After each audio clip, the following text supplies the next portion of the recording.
Όλη μέρα τρέξιμο, όλη μέρα τρέξιμο. Ευτυχώς που βρήκα το φαγητό σήμερα. Και καλά που δεν είχε ειδήσει στον δρόμο. Το ξέρω, σίγουρα τώρα με περιμένει. Άντε πάμε.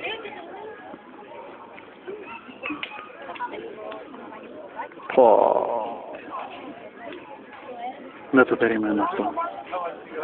Δεν το περίμενα καθόλου. Γιατί αυτό το κάνεις? Σου έφερα το φαγητό, γιατί μου το κάνεις? Τέλος πάντων. Αποφάσισα εγώ να πεθάνω.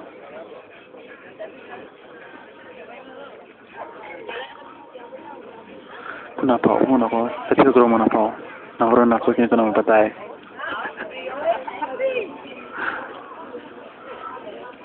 Έτσι, με παράτησες και πήγες με άλλον.